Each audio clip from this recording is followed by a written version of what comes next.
The resilience, the courage of Ukrainian people inspire all of us. And the Ukraine Fund that brings us together today embodies the solidarity of the French towards the Ukrainian people.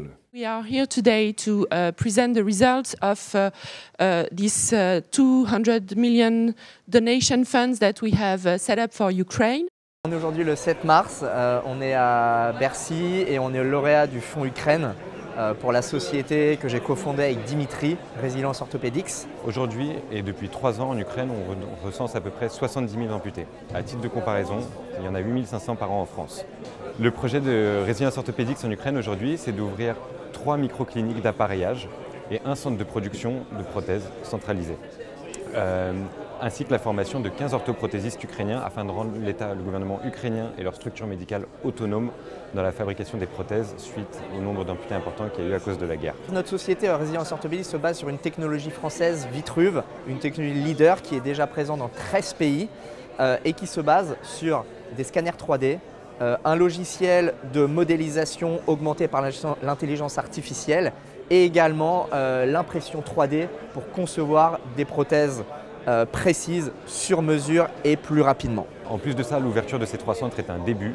Les faibles coûts d'infrastructure que représente l'ouverture d'une microclinique équipée par nos produits permet d'en déployer très rapidement et à faible coût partout dans le pays pour avoir un maillage de proximité. Ce qui est important car le suivi d'un patient amputé se fait tout au long de sa vie.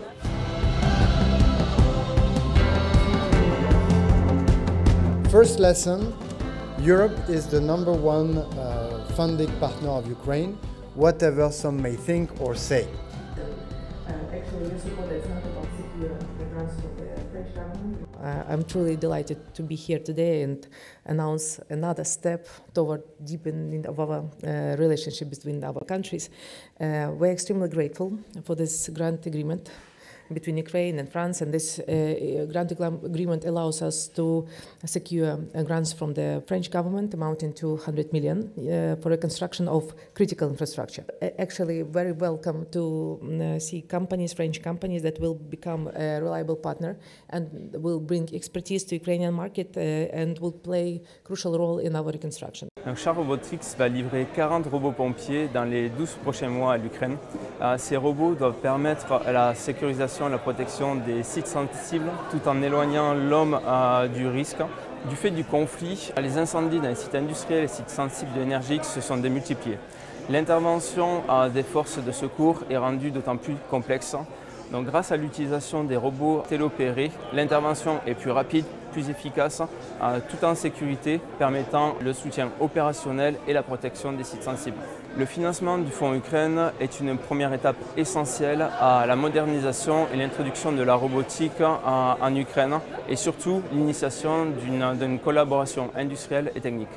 Notre ambition, au-delà, est d'établir un transfert de technologie et de compétences grâce à la mise en place d'un partenariat stratégique avec un industriel afin de créer une filière robotique de sécurité incendie en Ukraine. Grâce à la France et ses institutions, la DG Trésor, DCSD, notre ambition est de nous intégrer sur le long terme et le soutien à la reconstruction de l'Ukraine. Obviously, let me solemnly reaffirm France's unwavering support for Ukraine against Russia's war of aggression. And we will repeat that as long as this war continues.